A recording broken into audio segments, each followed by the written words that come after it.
সবাইকে আসসালামু আলাইকুম। আজকে আমাদের episode of OG Talks tune in করার জন্য আমাদের সাথে আজকে আরেকটা স্পেশাল গেস্ট আছেন, মিস্টার নাভিদ নরাদ শাহ। ওনার ডেজিগনেশন হচ্ছে কেন্দ্রীয় যোগ্য মুখ্য সমন্বয়ক, জাতীয় নাগরিক পার্টি থেকে।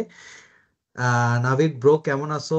অনেক দিন ধরে তোমাকে আমরা চাচ্ছিলাম আসার জন্য। Thank you for making the time. And we really appreciate it আর কি। আমি জানি তুমি খুবই busy. NCP in general is very busy, দেখা যাচ্ছে, আমরা নিউজ টিউজ হুম। তো পাচ্ছি। অনেক কিছুই আছে, অনেক লম্বা লম্বা প্ল্যানস আছে। সো ওইটার পরও যে আমাদেরকে টাইম দিয়েছে এটার জন্য আমরা উই রিয়েলি অ্যাপ্রিসিয়েট ইট। আম, তোমার তোমার বায়ো, তোমার সাথে একটু ডিসকাশন হচ্ছিল যে তোমাকে কিভাবে ইন্ট্রোডিউস করব। এন্ড আই থিঙ্ক তোমার পলিটিক্যাল যে পরিচয়টা ওইটা I think is is enough for now. But আমি জাস্ট আমাদের দর্শকের, তোমাকে একটু তেল দেওয়ার জন্য একটু একটু ভালো ভালো কিছু একটু নিউজ বলি। তুমি তুমি NSC, you are a lawyer by train I think. তুমি you you you you studied legal, legal studies NSU থেকে। এন্ড আই থিঙ্ক তোমার একটা ডিগ্রি আছে in human rights law from the university of Cardiff. So হ্যাঁ, আমরা আমাদের দর্শকদেরকে যেটা we try to tell them is that we want to attract young, dynamic and well educated people, যারা শুধু ঢাকা সেন্ট্রিক না, মানে গ্রাসরুটস লেভেলে there making a difference every day. So তোমার যদি একটু একটু ব্যাকগ্রাউন্ডটা একটু একটু বলতা, তোমার তোমার পড়াশোনা, তুমি কোত্থেকে আসতেছো, how you got into politics, anything, এটা নিয়ে একটু একটু একটু যদি বলতা তাহলে I think it would be a good start. Over to you. Okay, thank you, Shafi. Hello and assalamu alaikum, everyone. So I'm really glad to be here. So thank you for inviting me. আর আমি আসলে মানে I'm sure আমার চেয়ে আপনারা সবাই ব্যস্ত। বিশ্বের বিভিন্ন জায়গা থেকে আপনারা এখানে জয়েন করলেন। সো আমাকে মানে সুযোগটা দেওয়ার জন্য আপনাদের সাথে কথা বলা আমি খুবই মানে থ্যাঙ্কফুল। সো বেসিক্যালি আমার পড়াশোনা হচ্ছে আমি বাংলাদেশের কুমিল্লার মানুষ। আমার পড়াশোনা স্কুল কলেজ কুমিল্লায়, কুমিল্লা ক্যাডেট কলেজ থেকে আমার এসএসসি এইচএসসি। আর দেন হচ্ছে নর্থ সাউথ ইউনিভার্সিটিতে ল পড়া হয়। তারপর মাস্টার্স করতে যাই কার্ডিফ ইউনিভার্সিটি ইউকেতে। এই মোটামুটি হিউম্যান রাইটস নিয়ে পড়াশোনা করি কার্ডিফে, হিউম্যান রাইটস ল। আর এছাড়া যদি বলেন যে আন্দোলনের সাথে কিভাবে আসলাম বা পলিটিক্সে কিভাবে আসলাম, আসলে আমরা কেউই তো পলিটিক্সে আসার কথা ছিল না, অনেস্টলি। সো আমার কখনোই প্ল্যান ছিল না যে আমি অ্যাক্টিভলি পলিটিক্সে আসবো বা কিছু করতে পারবো, আমি পারিও না পলিটিক্স। কিন্তু আসলে অ্যাক্টিভিজম করা হয়েছে অনেক বছর ধরেই। ধরেন 2012 থেকেই মোটামুটি, মানে আফটার এইচএসসি, যখন ঢাকায় যাই পড়াশোনা করতে মানে হায়ার এডুকেশনের জন্য, তখন থেকে হচ্ছে অ্যাক্টিভিজমের সাথে আছি। সো মূলত আমরা কাজ করতাম প্রতিবন্ধী মানুষের অধিকার নিয়ে। সো মানে I was volunteer in organisation, এটার নাম হচ্ছে B scan, Bangladesh society for the change and advocacy nexus. Hmm তো হুম। আমরা মানে পার্সনস উইথ ডিসেবিলিটিস দের তো various issues and mostly rights based. বাংলাদেশে তো আসলে খুবই নেগলেক্টেড পুরো বিষয়টাই, যতটুকু থাকা উচিত একটা মানুষ হিসেবে বা নাগরিক হিসেবে কিছুই নেই। তো আমরা সেগুলো নিয়ে কাজ করতাম। আমরা সরকারের সাথেও অ্যাডভোকেসি লেভেলে অনেক কিছু করেছি। আর সমাজের মধ্যে অ্যাওয়ারনেস ক্যাম্পেইন করেছি এরকম। মানে গত 12 বছর প্লাস ধরে করা হচ্ছে, মানে ওখান থেকে আসলে শুরু আর কি। এছাড়াও সবসময় যেসব আন্দোলন হতো, মানে যেসব প্রেসিং ইস্যুস, ওগুলোর সাথে থাকতাম, মানে এমনি মেবি আই ওয়াজ প্যাশনেট মানে বা you are always activist at heart আর কি, মানে যে I social have issue. Been, হ্যাঁ, আচ্ছা। বলতে বলতে পারা যায় আর কি। হ্যাঁ হ্যাঁ। এই তো মূলত ওইখান থেকেই আসলে অনেকের সাথে পরিচিত হওয়া, যারা এখন আপনারা মানে ন্যাশনাল ফেস, তাদের অনেকের সাথে আসলে ওই জার্নিতেই পরিচিত হওয়া, কারণ তারাও সবসময় প্রতিবাদী ছিলেন, বিপ্লবী ছিলেন তাদের বিভিন্ন ফোরামেই, তারা তাদের মতো করে আসলে আর আমিও ওরকমই। আর এছাড়াও ন্যাশনাল ইস্যুগুলোতে তো আমরা সবাই এক হয়ে যেতাম, যে যে ফিল্ডেই কাজ করি না কেন আমরা ন্যাশনাল ইস্যুগুলোতে সবসময় এক হয়ে যেতাম। আর এছাড়া হচ্ছে ধরেন ইউনিভার্সিটিতে তো ক্লাব টাব করা হয়েছেই। So আমাদের আচ্ছা। নর্থ সাউথের ল ক্লাবটা মানে আমি শুরু করেছিলাম, মানে I was the founder president. So ওগুলো করতে গিয়ে মোটামুটি অর্গানাইজেশনাল অ্যাক্টিভিটিস বা এগুলোর সাথে জড়িত হয়ে যাওয়া আর কি। তো জড়িত হইলে যা হয় ভাই, এরপরে তো ইস্যু থাকলে তো আটকাই সবার, গেছো, হ্যাঁ। হ্যাঁ আটকে গেছি, রাইট রাইট আটকে গেছি। তো না, ওইভাবেই আর কি। হুম, জুলাইয়ের তো কথা মানে আই হোপ যে আরো গল্প আসলে যে জুলাইয়ের গল্পটাও করা যাবে। সো হ্যাঁ মূলত এভাবেই আসা, দেন আন্দোলনে জড়ায় যাওয়া। আর সবসময় আসলে মানে হাসিনা তো আর আজকের ফেসিস্ট না, 2014 ইলেকশন থেকেই মানে বলা যায়। তার আগে না হলে আচ্ছা আমরা পলিটিক্যাল না, সো পলিটিক্যাল দিকটা বাদই দিলাম, বাট 2014 ইলেকশন থেকেই তো বোঝা যাচ্ছিল যে দেশ কোন দিকে যাচ্ছে, বা হ্যাঁ। আওয়ামী লীগ বা হাসিনার না, ওই যে রাজনীতি। রাইট, ডেমোক্রেসি যে একটা মানে ইজ নট গ্রান্টেড এনিমোর, ওটা ওই 2014 সালে আমরা তো ইন্টারনালাইজ তখন করছিলাম। হ্যাঁ। থেকেই হচ্ছে মানে ফেসবুকে লেখালেখি থেকে শুরু করে বিভিন্ন জায়গায় প্রতিবাদ করা, মানে আমরা তো কেউই না, we were nobody, we are still nobody, but তখন থেকেই সব জায়গায় এগুলো করে আসছি। আস্তে আস্তে আসলে আরো মানুষজনের সাথে পরিচয় হয়েছে। তো হইতে হইতেই আসলে ওই যে রয়ে গেছে আর কি ভিতরে জিনিসটা, ভিতরে রয়ে যাওয়ার পরে যেটা ফাইনালি জুলাইতে গিয়ে একটা গণবিস্ফোরণ হইলো। হুম। And তারপরে আসলে তারপরেও রাজনীতিতে আসি নাই। দল গঠনের সময় কি আসলে মানে আমারই তো, এরা সবাই তো আসলে ভাই ব্রাদার বা সবাই আমরা পরিচিত আগে থেকে। তো তারা যখন অফার করলো যে মানে আমরা একটা নতুন কিছু করতে চাই, যে বিপ্লবটা আমরা সবাই মিলে করলাম, বিপ্লবটা তো একদমই অর্গানিক ছিল। দেশে যারা ছিলেন, আপনারা বাইরেও যারা ছিলেন, আমি শিওর সবাই এটাতে কাজ করছেন, না হলে তো এটা সম্ভব ছিল না। সো তারপরে যখন পলিটিক্যাল পার্টি, এটা সময়ের প্রয়োজনেই করতে হয়েছে। তো যখন অফার করলো, ফার্স্টে হচ্ছে গিয়ে আমি অত ইন্টারেস্টেড ছিলাম না। তারপরে যখন আরো কয়েকজন অফার করলো, তখন আসলে ভাবলাম যে ওকে, মানে উই ক্যান ট্রাই আর কি, লেটস ট্রাই সামথিং নিউ। এত বছর তো অ্যাক্টিভিজম করলাম, আর সবাই বেশিরভাগই পার্টিতে ধরেন অ্যাক্টিভিস্টই ছিল সবাই। সো হ্যাঁ, তাদের হ্যাঁ, সাথে হ্যাঁ। Why not give it a try, এই আর কি। কারণ না আমরা এটা, সবসময় খালি গালি দিই পলিটিশিয়ানদেরকে, আমরা নিজেরাই এক্স্যাক্টলি। এবার গালি খেয়ে দেখি যে আসলে কি আমরাই সমস্যা নাকি সিস্টেমের সমস্যা, মানে চেঞ্জ করার ট্রাই করি। না পারলে ভাই আবার অ্যাক্টিভিজমে দেখা যাবে ফিরে গেছি। ওইটাই ওইটাই হ্যাঁ, না আসলে। অ্যাক্টিভিজম কিন্তু অ্যাক্টিভিজমটা নাবিদ ভাই is a part of politics, right? ওইটা আপনারা আগেই শুরু করে দিছিলেন, এরপরে অফকোর্স। হয়তো এটা ফুলফিলড হয়েছে আর কি। একটা পলিটিক্যাল, এই যে একটা বিপ্লব বলতেছি আমরা, তারপরে এই যে পলিটিক্যাল পার্টি গঠন করা, নতুন দেশের দায়িত্ব যদি আপনারা বা আমরা না নেই, তাহলে আসলে মানে আমরা জাস্ট ব্লেমই দিয়ে যাবো। সো রাদার আপনারা যে ডিসিশন গুলো নিচ্ছেন, আমরা আসলে অ্যাপ্রিসিয়েট করি যেটা, মানে জানা মানুষজন যখন, মানে যারা অ্যাক্টিভিস্ট, যারা মানুষের অধিকার নিয়ে কাজ করছে, এই মানুষগুলো যদি রাজনীতিতে আসে, আমরা তখন অনেক আশাবাদী হয়ে যাই যে আমরা হয়তো অনেক অন্য ডিফারেন্ট টাইপ অফ পলিটিক্স দেখতে পারবো।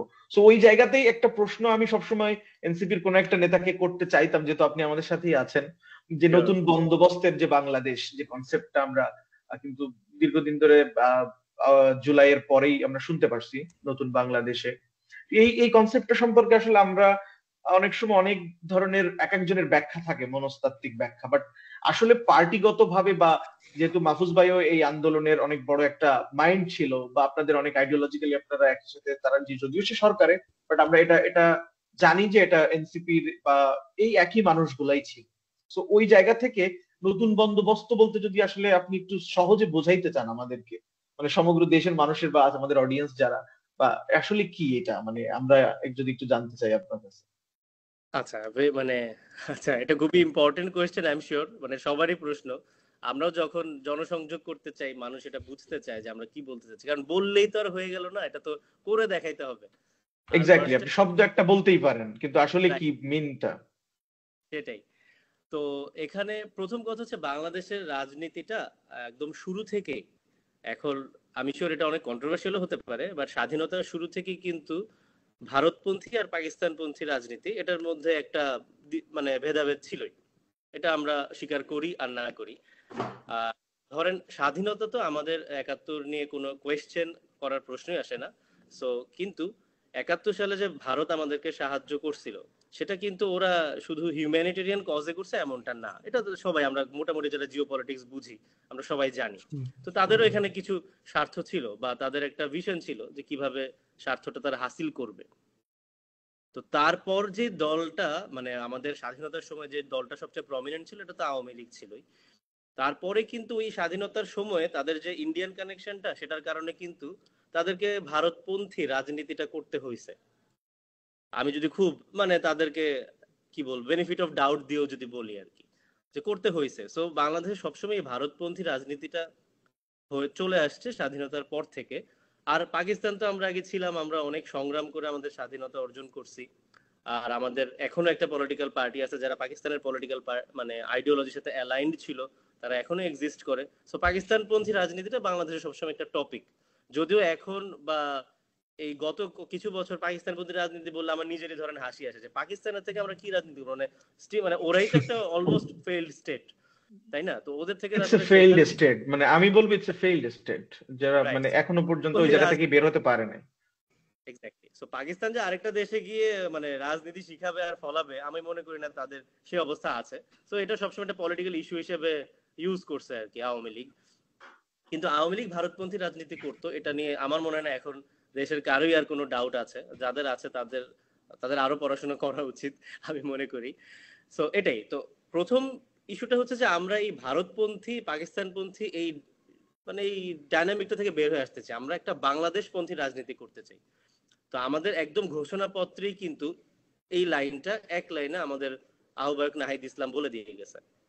এবং এইটা কিন্তু আপনারা বাংলাদেশের জন্ম হয়েছে 54 বছর, 71-এর পর থেকেও যদি ধরি, এই লাইনটা কিন্তু অনেক বোল্ড একটা লাইন, এটা কেউই কিন্তু এখনো বলে নাই বা এভাবে ফ্র্যাঙ্কলি বলার সাহস করতে পারে নাই। সো এটা কিন্তু আমরা ফার্স্ট হচ্ছে এটা একটা যে আমরা এক। সেকেন্ড যে বিষয়টা হচ্ছে যে নতুন রাজনৈতিক বন্দোবস্ত, এখন আদর্শগত কথাবার্তা বলে অনেক কিছু বলা যাবে, সেটা হয়তো অনেকের মানে ভালো লাগার নাও লাগতে পারে, অনেকে নাও বুঝতে পারে, আমি নিজেও অনেক কিছু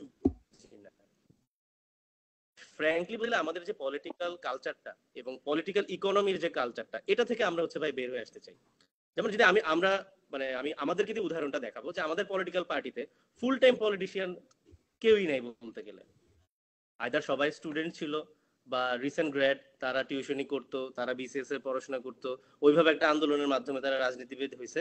আর আমার মতো কিছু মানুষের যারা বেশ কিছুদিন আগে পাশ করছিল, আমরা চাকরি বাকরি ব্যবসা বাণিজ্য নিজেদের প্রফেশনে ছিলাম, নিজেদের কাজকর্ম করতাম, আমরা জড়াই গেছি। এবং আমরা না কেউই পলিটিক্সটাকে আমাদের প্রফেশন হিসেবে নিতেও চাই না, কারণ আমরা দেখছি সবসময় যে পলিটিক্স আমাদের প্যাশনের জায়গা, এখানেই আমরা রাখবো। এখন অনেক বেশি সময় দেওয়া লাগতেছে ফর শিওর, কিন্তু এখানে পার্থক্যটা এটা হচ্ছে যে বাংলাদেশে এতদিন যে রাজনৈতিক দলগুলো আছে কনভেনশনাল এবং হিস্টোরিক্যালি, তারা তারা সবাই পলিটিক্সটাকে প্রফেশন হিসেবে নিয়ে কিন্তু জিনিসটাকে পলিউট করছে। আপনি যখন পলিটিক্সকে প্রফেশন হিসেবে নেবেন, এখান থেকে তো টাকা বের করতে হবে, আপনার ফ্যামিলি চালাইতে হবে ফর দ্য বেসিক্স, এরপরে তো আরো সবার অ্যাসপিরেশনস থাকেই।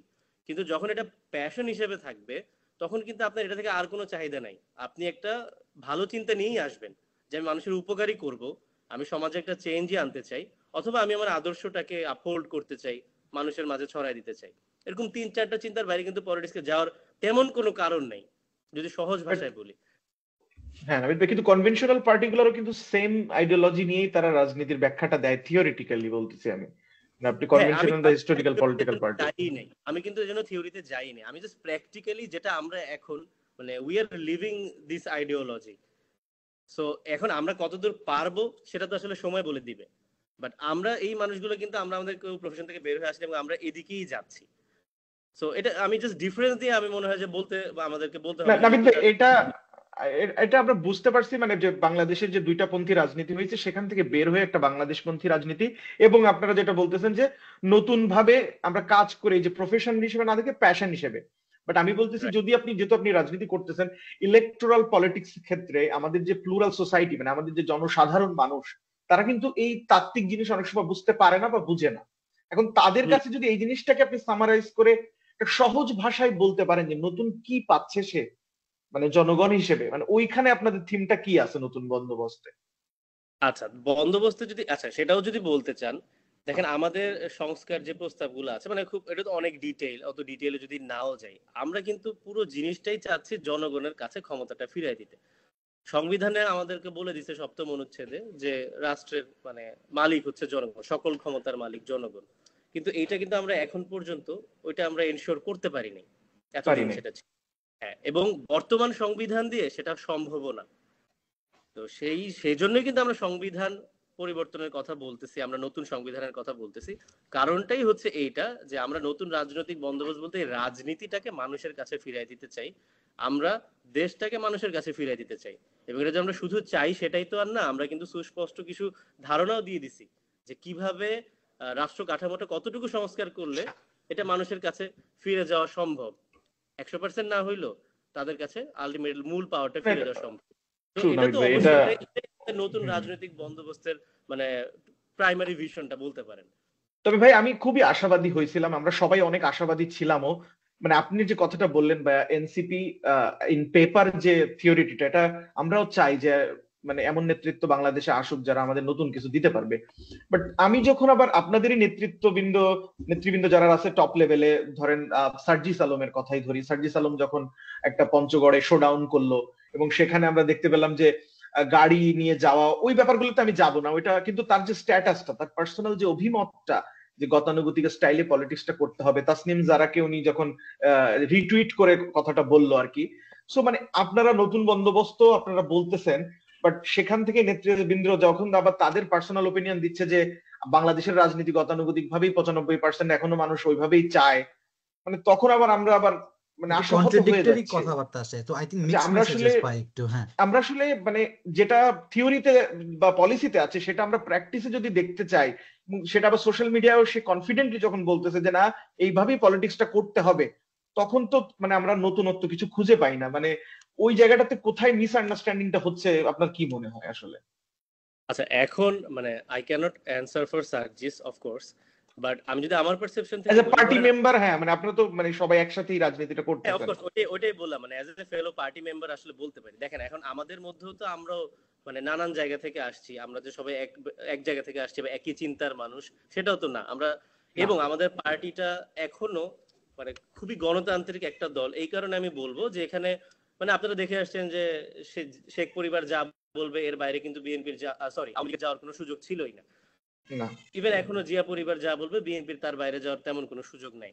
কিন্তু আমাদের পার্টিতে হ্যাঁ আমাদের সুপ্রিম লিডাররা আছেন, কিন্তু তারাও তাদেরকেও কিন্তু কোয়েশ্চেন করার আমাদের সেই স্পেসটা এখনো আছে।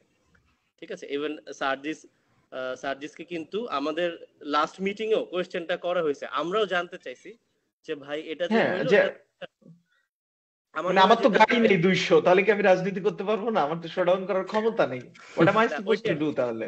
সবার তো আর থাকবেও না, সবার থাকবে না, এবং এটাই স্বাভাবিক। তো এটা কিন্তু তার কোশ্চেনটা করা হয়েছে। এখন ওইটাই বললাম যে এটা এক একজনের দৃষ্টিভঙ্গিটা এক এক রকম হইতে পারে, যে তার এলাকায় কিভাবে রাজনীতি করলে তার একটা আলাদা জায়গা তৈরি হবে মানুষের মনে। তো সেই দিক থেকে চিন্তা করে সার্জিস আলম হয়তো কাজটা করছেন। এখন মানে personally I don't need to support it of course, but এখানে ফেলো পার্টি মেম্বার হিসেবে আমি এটাই বলবো যে এই কাজেই যে আমরা একেবারে নতুন রাজনৈতিক বন্দোবস্ত থেকে বের হয়ে গেলাম জিনিসটা এমনও না। কারণ এখন এটা যদি হতে পারতো যে উনি তার ইনকাম সোর্সটা কি সেটা কিন্তু সার্জিস পাবলিকলি মোটামুটি ক্লিয়ার করছে, সেটা অনেকে হাসির পাত্র হয়েছে বা তা অনেকে মিম বানানো হয়েছে, সেটাও আমি মানলাম। কিন্তু বিষয়টা হচ্ছে যে যদি এরকম কোনো কমপ্লেইন থাকতো যে এই তার যে শোডাউনটা করা হয়েছে এটা মানুষকে নির্যাতন করে করা হয়েছে বা চাঁদাবাজি করে করা হয়েছে, এটা যদি এরকম কোনো বিষয় থাকতো তাহলে তো এটাকে অবশ্যই আপহোল্ড করা বা ওন করার কোনো টপিকই উঠে না। কিন্তু আমরা সবাই চাই যে এই কালচারটা থেকে আমরা বের হয়ে আসি। কিন্তু বের হয়ে কি সিস্টেমটা চেঞ্জ করতে গেলে ইভেন এখনো আমরা গ্রাউন্ড পলিটিক্স করতে এসে দেখতেছি আপনাকে ফার্স্টে সিস্টেমটার ভিতরে ঢুকতে হবে। আপনি যদি ফার্স্টে এসে একটু সুপারফিশিয়াল কথা বলা শুরু করেন বা আমরা বলা শুরু করি, মানুষ ওটা আসলে মানে হবে নিবে না। না আর কি। হুম। কারণ আমরা ফ্যাসিবাদের বিরুদ্ধে আছি, আমরা শেখ হাসিনাকে সবাই নামাবো, এটাতে ধরেন সারা দেশের মানুষ এক। কিন্তু এখন যখন ভোটের রাজনীতির বিষয় আসবে, বিপ্লব আর রাজনীতি কিন্তু দুই জিনিস। তো এখন যখন ভোটের রাজনীতির বিষয় আসবে, আমরা কেন যোগ্য বা আমরাও যে ম্যাচিউরড এনাফ, আমাদেরকে অলরেডি পোলাপেনের দল কিন্তু সবাই বলে। এবং এটা খুবই স্বাভাবিক, আমাদের সবার বয়স কম, আমাদের এভারেজ এজ মনে 30ও না, আরো কমও হইতে পারে আমাদের সেন্ট্রাল কমিটির কথা যদি ধরি, 27 হতে পারে, হ্যাঁ। or 30-35 এর বেশি কেউই নাই বলতে গেলে। তো এটাই আমি বলতে যাচ্ছি যে আমরা সিস্টেমটার ভিতরে ঢুকে সিস্টেমটা চেঞ্জ করতে হবে। এখন এটার ওয়েটা এক একজনের এক এক রকম। তো maybe Sarjis Alam felt that যে তার এলাকায় মানুষের মানে অন্তত নজরে আসার জন্য তার ওই কাজটা করা প্রয়োজন ছিল, তিনি হয়তো সেটা করছেন। কিন্তু আমি বিশ্বাস করি যে তার নিয়ত ঠিক জায়গায় আছেন, এবং আমি এটাও বিশ্বাস করি যে as a fellow party member আমরা সামনে যে নতুন রাজনৈতিক বন্দোবস্তের কথাটা বলতেছি সেটা আমি যেমন আপহোল্ড করবো উনিও করবেন এবং সবাই করবে। নাবিল ভাই, কষ্টটা লাগছে কোথায় জানেন? মানে আমি তাকে যখন হিরো হিসেবে দেখবো যে আমার বিপ্লবে নেতৃত্ব দিছে, তখন তার কাছ থেকে যদি অনুপ্রেরণার বদলে আমি যদি ডিমোটিভেটেড হয়ে যাই, তখন কষ্টের জায়গা লাগে। বুঝতেছেন আমি কোথা থেকে বলতেছি? মানে আই আই খুবই খুবই পার্সোনালি না, ফিল এখানে আর পজিটিভ কি। কিছু সাইডও আছে। আর ধর এই যে ডক্টর তাসলিম যারা যে ফেসবুকে স্ট্যাটাস দিয়ে তার পার্টিরই আরেকজন মেম্বারকে অ্যাকাউন্টেবল করছে, হ্যাঁ এই প্র্যাকটিসটাও কিন্তু আমরা আগে দেখি নাই। মানে কখনোই দেখি nobody in the history of Bangladeshi politics কেউ তার সেম পার্টির আরেকজনকে এভাবে অ্যাকাউন্টেবল করে নাই, আনলেস যদি পার্সোনাল কোনো কনফ্লিক্ট না হয়। সো আমি ইভেন মনে করি যে জাস্ট এটা একটা জাস্ট টু অ্যাড হ্যাঁ, উইথ ইউ ভাই, ইভেন ওই স্ট্যাটাসে হুম, কিন্তু নিচে হান্নান মাসুদ কমেন্টও করছিল। সো এমন কিন্তু হুম, না যে আমাদের দেখা হয় না, আমাদের কিন্তু পার্টি অফিসে দেখা হয়। বাট ইটস লাইক মানে আমার একটা ফ্রেন্ড যেরকম আমার দেখা হওয়ার পরেও কিন্তু আমার স্ট্যাটাসে গিয়ে কমেন্ট করবে বা আমাকে ধরতে পারে কোন একটা বিষয় হইলে। হ্যাঁ না, এই এখানেও সুস্থ কিন্তু প্রতিযোগিতাই দরকার, এই সুস্থ সেটাই। প্রতিযোগিতা থাকাটা তো অবশ্যই। ওই আলটিমেটলি জানা একটা আমাদের ঘটনা এমটা তো হইলেই যে আমাদের মুখ দেখা দেখি বন্ধ, পার্টির মধ্যে গ্রুপিং হয়ে গেছে, এটা একদমই না। মানে উই ক্যান না কোয়েশ্চেন ইচ আদার, উই হ্যাঁ can come up to a solution and then again working together, না এই না আর কি। ওই সাইডের থেকে চিন্তা করলে ডেফিনেটলি হুম এনসিপি একটা অ্যাক্টিভলি একটা পলিটিক্যাল কালচারের বা যে চেঞ্জটা আনার আমাদের সবারই মানে অ্যাসপিরেশন ছিল, ওই জিনিসটা এনসিপি ট্রাই করতেছে, এটাকে ইনাফ ক্রেডিটও দেওয়া উচিত। We are all good. Hmm I think তাও কিছু কিছু ব্যাপারে মাঝে মাঝে একটু মানে ডিফিকাল্ট। মানে বিএনপিও যদি দেখেন, আপনি যদি বিএনপির এক্সাম্পল, বিএনপির এগেনস্টে অনেক চাঁদাবাজির কেসেস বা অনেক চাঁদাবাজির অ্যালিগেশনস আসছে। তাও বিএনপি, আমি মানে আজকে পড়তেছিলাম যে বিএনপি মানে গত 1-2 মাসে মনে হয় প্রায় 2,000-এর মতো আই থিঙ্ক মানে মানে তোর পার্টি কর্মী বহিষ্কার করছে। আপনি যদি সেম কালারের মানে ওই সেম জিনিসটা ইউ ক্যান এক্সপেক্ট যে আচ্ছা ঠিক আছে, maybe that is different, BNP is trying something, একটা ডিফারেন্ট পলিটিক্যাল কালচার আনতেছে। এনসিপি কিন্তু we are expecting the same from NCP. এখন রিসেন্টলি যেটা হয়েছে তানভীরের ব্যাপারটা, অনেক মানুষ কোয়েশ্চেন করতেছে তানভীরের ব্যাপারটা তো অ্যালিগেশন আসছে 1 মাস আগে, ওরা 1 মাস পরে কেন জিনিসটা বসে, ওয়াই সো লেট? আর এটা জিনিসটা মানে what is NCP doing to make sure যে ঠিক আছে আপনারা বলতেছেন হ্যাঁ আমরা আমাদের আইডিয়ালস গুলো এখানে, আমরা চাই একটা ডিফারেন্ট পলিটিক্যাল কালচার, একটা ডিফারেন্ট পলিটিক্যাল সিস্টেম, তো ওইটা আমরা ট্রাই করবো, ওইটা আমরা অ্যাকচুয়ালি অ্যাচিভ করতে পারবো নাকি আমরা জানি না, but we will try. But ওই ট্রায়ের মানে যে প্রসেসটা, ওই প্রসেসের মধ্যে কিন্তু পিপল লাইক তানভীর, ওই তানভীরের সিচুয়েশন গুলো আসতেছে। সো আপনারা সিস্টেম্যাটিকলি কি করতেছেন? I know you guys want a different system, but systematically আপনারা ইন্টারনালি কেমনি অর্গানাইজেশনকে সাজাচ্ছেন বা মানে আপনাদের প্রসেস গুলো কেমনি চেঞ্জ করতেছেন টু মেক শিওর যে তানভীরের মতো সিচুয়েশন আর কখনো আসে না, বা তানভীরের মতো সিচুয়েশন আসলে আরো সুইফট রিয়াকশন কেমনে আসবে, এই ধরনের মানে যদি আপনি একটু যদি একটু এক্সপ্লেন করতেন। আচ্ছা, জি ভাই, অবশ্যই। এটা বিষয়টা হচ্ছে যে হ্যাঁ, 1 মাস আগে এলিগেশনসটা আসছিল। কিন্তু তখন হচ্ছে কি মানে ফেসবুকে কিন্তু শুধু 1 মাস না ভাই, দেখবেন প্রতিদিনই আমাদেরকে নিয়ে কিছু না কিছু বের হচ্ছে। এই যে ইভেন ট্রু ট্রু। গতকাল বা দিনও বের হলো যে নাহিদ কার সাথে বসে আছে, ছবিটা ব্লার করা, এবং ওটা বুঝাই গেছে, কিন্তু দেখবেন সোফার এক কোণা থেকে মনে হয় একজন ছবিটা তুলছে, তুলে বলে দিছে সে আওয়ামী লীগের এই ছিল সেই ছিল সেই, লিখে দিলে আর হয়ে গেল। এরপরে কিন্তু আসলেই লোকটাকে না চেহারা দেখা যাচ্ছে, সে আওয়ামী লীগ করতো না বিএনপি করতো, এটা বোঝাটা তো পরের বিষয়। মানে এটাই কিন্তু ভাইরাল, সবাই গালাগালি করে টোরে আমি দেখলাম একটা একাকার অবস্থা। তো বিষয়টা হচ্ছে আমরাও যে কোন ইস্যুটাকে সিরিয়াসলি নিব, আর কোন ইস্যুটা প্রতিদিনকার মতো আমাদেরকে আমাদের এগেনস্টে প্রোপাগান্ডা ওর আমাদেরকে দুর্বল করার জন্য করতেছে, এটা কিন্তু আমাদের বোঝাটাও কষ্ট ভাই। দিন শেষে কিন্তু আমরাও আপনাদের মতোই কিন্তু মানুষই, সাধারণ মানুষই ভাই। এবং বললামই তো আমরা তো একই আমরা খুবই খুবই সাধারণ জায়গা থেকে সবাই উঠে আসা, কেউই কিন্তু একদম প্রফেশনাল পলিটিশিয়ান না। দলটা হয়েছেই বা কয়দিন। সো অবশ্যই আমাদের কিছু জিনিসে রিয়াক্ট করতে দেরি হয়েছে টোটালি, মানে এটা I agree with you all. এবং এটা আমরা অ্যাডমিটও করি, আমরা নিজেরাও সেটা স্বীকার করি। But we are trying to build a system, সত্যি কথা বলতে, যে ভবিষ্যতে যেন এই জিনিসগুলো আর না হয়। এবং ওই 1 মাস আগে হওয়ার পরও যখন এমন না যে জিনিসটা আমাদের মাথা থেকে বের হয়ে গেছিল, এখানে আমি তো আসলে তেমন কেউই না, বাট আমাদের যে পার্টির একদম টপ লিডারশিপ আছে তাদের মাথা থেকে বের হয়ে গেছিল জিনিসটা এমন না। তো হুম তারা কিন্তু জিনিসটাকে নজরে রাখছে এবং তারা হয়তো ভিতরে ভিতরে খোঁজ খবরও নিছে। এটার কারণটা হচ্ছে যে আমাদের লাস্ট যে জেনারেল মিটিং হলো 3 দিন আগে সম্ভবত হয়েছে, এরপরে ডিসিশনটা আসছে। সো ওই ওই ইনসিডেন্টের পরে আসলে আমাদের এমন কোনো মিটিং হওয়ার সুযোগ হয়নি যে আমাদের একটা অর্গানাইজেশনাল ডিসিশন আসতে পারে। কারণ এটা তো একটা বিগ স্টেপ যে আমরা একটা সিস্টেম চেঞ্জ করবো। আমরা আবার ধরেন একজনের নামে আসছে, আমরা বলে দিলাম, মাত্র কিন্তু 1.5 মাস হয়েছে ভাই পার্টি। বিএনপির হুম এক্সাম্পল যে দিলেন, উইচ ইজ ভেরি ভ্যালিড, কিন্তু বিএনপি অনেক পুরনো একটা দল, they know how to deal with this issues. আমরা রাইট। দলটা শুরু করতে মাত্র, শুরু করার পর দিন থেকে আমাদের পিছনে সবাই লেগে গেছে। তো আমরা বুঝতেছি না আর কি যে আসলে কিভাবে সামাল দিব। বাট আমার মনে হয় আস্তে আস্তে আমরা নিজেরা একটু গুছাই নিচ্ছি। আর সিস্টেম বিল্ড করার কথা যেটা বললেন, আমি কিন্তু বিএনপির ক্ষেত্রে এটা কখনো দেখি নাই, যেহেতু মানে বিএনপির এক্সাম্পলটা আসলে দেখে সেটা বলতেছে, অন্য পার্টির কথা তো বাদই দিলাম। যে আমরা কিন্তু একদম ফেসবুকে আমাদের প্রেস রিলিজও দেওয়া হয়েছে যে আমাদের প্রপার একটা ডিসিপ্লিনারি কমিটি হয়েছে, কমিটির মেম্বার কারা কারা আছে সেটাও কিন্তু ডিক্লেয়ার করা হয়েছে। সো ইটস নট লাইক যে নাহিদ ইসলাম বললো এটা একদম ওহিনাজিল হয়ে গেল, উনি বললেই হুম শুধু বিচার হবে, উনি না বললে হবে না, এবং আমাদের সবাই তার কাছে যাইতে হবে। সো আমাদের একটা টিম হয়েছে, ডিসিপ্লিনারি টিম, এবং একটা ডিসিপ্লিনারি অ্যান্ড ইনভেস্টিগেশন টিম, যেখানে অনেক লয়ার্স আছেন এবং অন্যান্য মানুষজন আছে যারা পার্টিতে একদম সর্বজন শ্রদ্ধেয় বা ভেরি ট্রান্সপারেন্ট, যাদেরকে আমরা সবাই বিশ্বাস করি এবং সেই জায়গাটা আছে। তারা কিন্তু এখন থেকে এই ইস্যুটা ডেডিকেটেডলি ডিল করবে। এবং এমন না যে এই ইস্যুগুলো জেনারেলি যেটা হয় যে পার্টির ভিতরে কেউ কমপ্লেইন দিলে তারা ডিল করে, ডিসিপ্লিনারি কমিটি সাধারণত এটা করে। এটা হচ্ছে কি ইভেন যদি ফেসবুকেও কোনো একটা ইস্যু আছে, আমরা কিন্তু ভাইরাল ইস্যুগুলোকে খুব সিরিয়াসলি নিব, কারণ ভাই ভাইরাল হইতেই কিন্তু বিপ্লবটা হয়েছে। সো আমরা সোশ্যাল মিডিয়াকে নিচ্ছি, এমন না যে আমরা উড়াই দেই। সো আমরা এটা সারা দিন শেষে এটা নিয়ে আবার আমাদের নিজেদের মধ্যে আলোচনা হয় যে আজকের ভাইরাল টপিক হচ্ছে এটা কি আসলে we are involved in it or not, if we are then how to respond to this.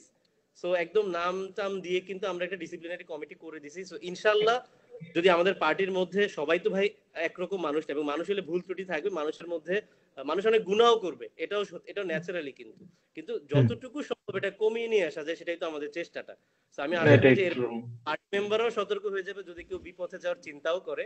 Plus আমরা তো নাবিদ ভাই একটু ভয় পেয়ে গেছি, মানে ডিসি নিয়োগ দেওয়ার ব্যাপার স্যাপারের সাথে যদি যুক্ত হয়ে যায় তখন তো ডিরেক্ট ইলেকট্রাল পলিটিক্স এর সাথে জড়িত। আমরা যদি এবার একটা সুস্থ ভোট না দিতে পারি, এটা এই জাতির জন্য সবচেয়ে বড় লজ্জাজনক জিনিস হবে, বুঝছেন? সেই জন্য আমরা সব জায়গা থেকে প্রিকশনস আমাদের যে আমরা একটু মানে আমরা সচেতন থাকতে চাই।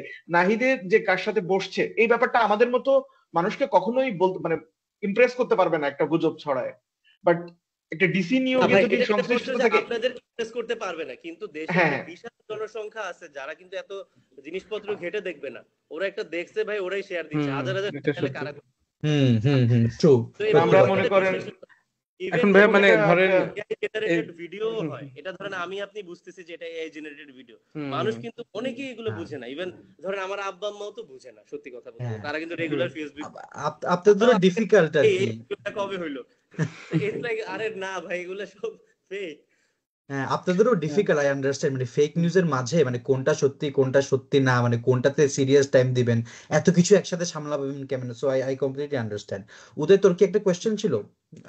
আমি ওইটাই মানে তোর ইয়াটাই বলতে চাচ্ছিলাম যে আপনাদের মনে হয় একজন ডেডিকেটেড পিআর টিম থাকা দরকার, যারা মানে এই যে এইসব এআই জেনারেটেড ভিডিওস বা গুজব মানে 1.5 মাসের মধ্যে এত মানুষ যদি পিছনে লাগে, সো ওইটা ডিফেন্ড করার জন্য হয়তো মেবি একজন, মানে আমার একটা সাজেশন, আমরা we are thinking about it, but again আর কি আমাদের তো আসলে 1.5 মাসই হইছে, আমরা এখন অর্গানাইজেশনাল কমিটি সেরে উঠতে পারি নাই, এবং সামনে ইলেকশন একটা বাধ্যবাধকতা আছে নিবন্ধনের, সেটার জন্য আমাদের অনেক বড় একটা টাস্ক ফুলফিল করতে হবে, সারা পুরো দলটা মিলিয়ে এটা করতেছি।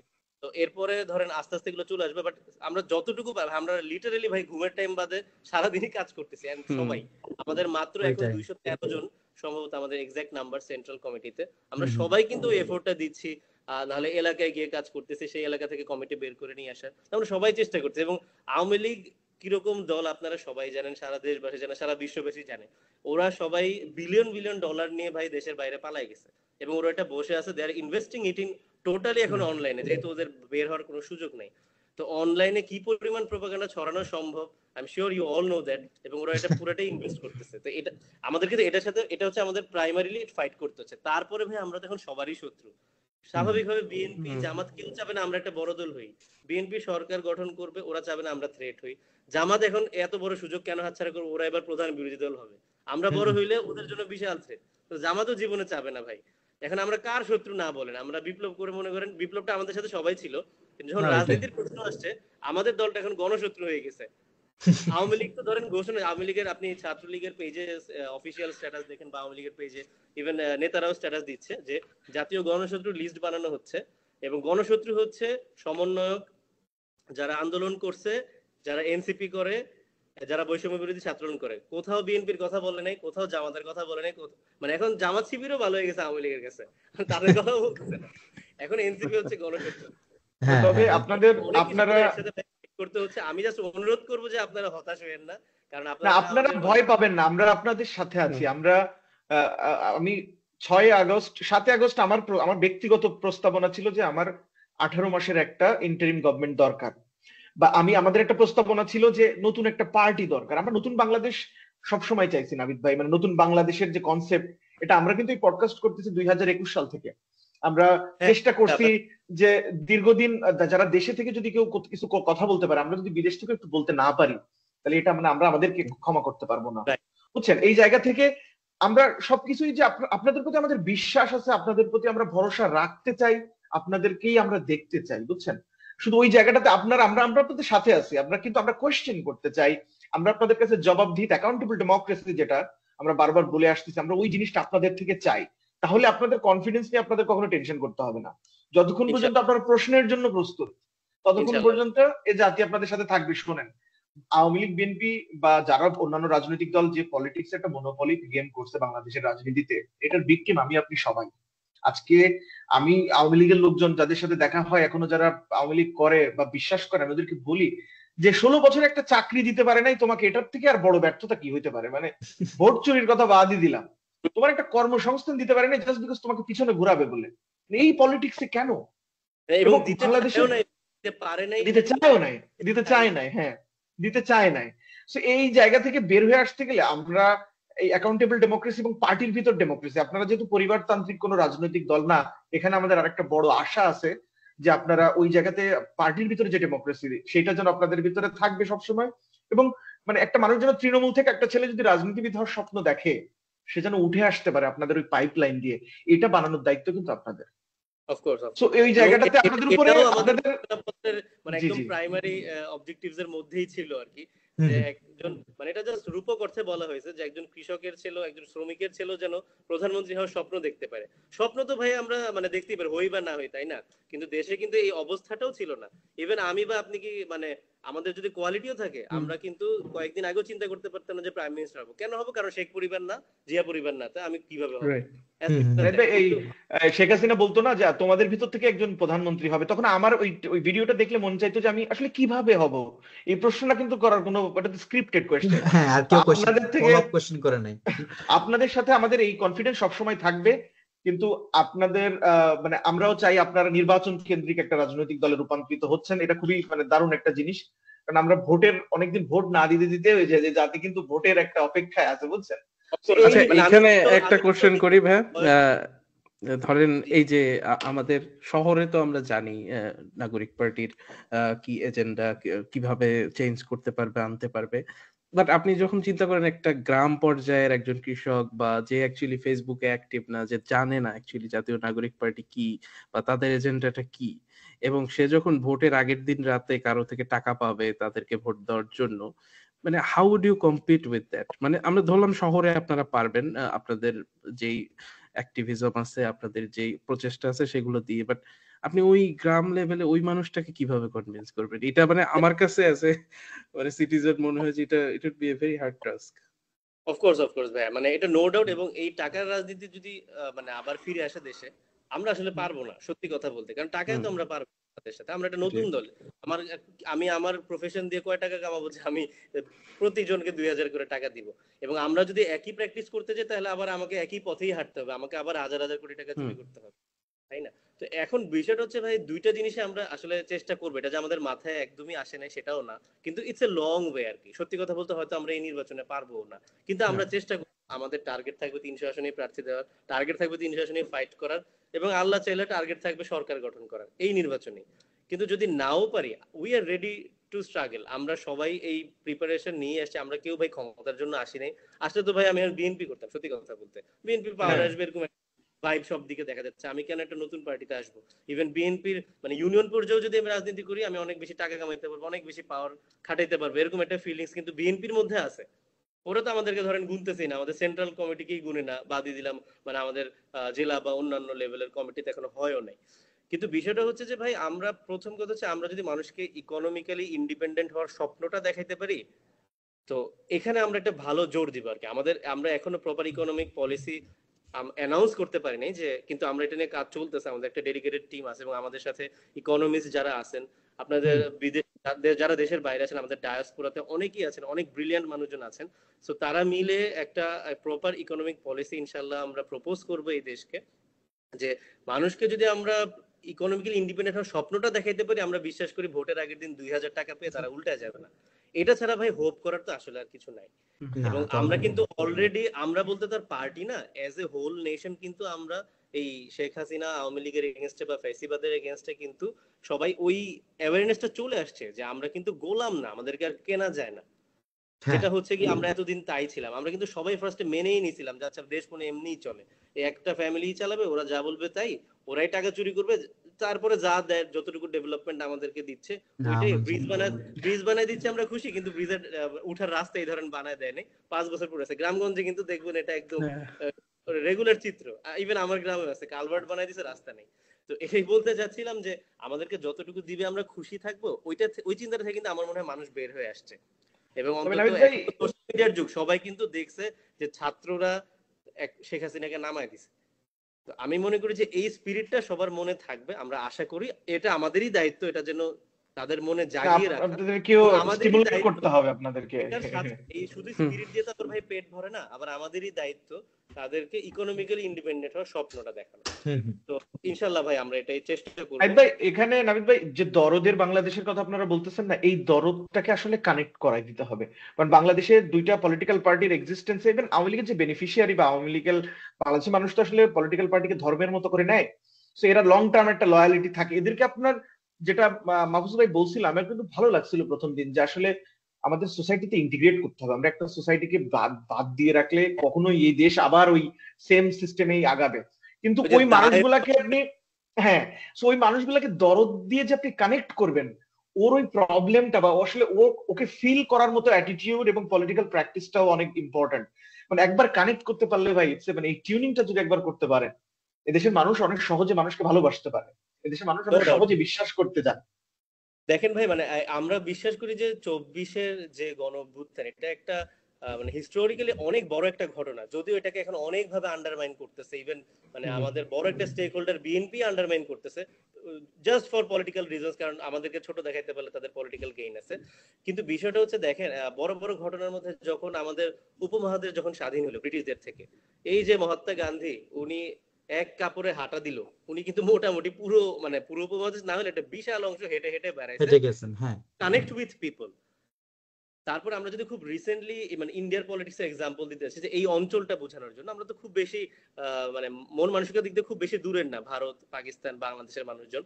তো ইন্ডিয়াতে দেখেন এই যে রাহুল গান্ধী বা কংগ্রেস কিন্তু খুব বাজে করতেছিল, দেন এই ইলেকশনে কিন্তু ওরা উঠে আসছে, কারণ ওদের একটা ভারত জোড়ো যাত্রা দিয়ে কিন্তু উঠে আসছে।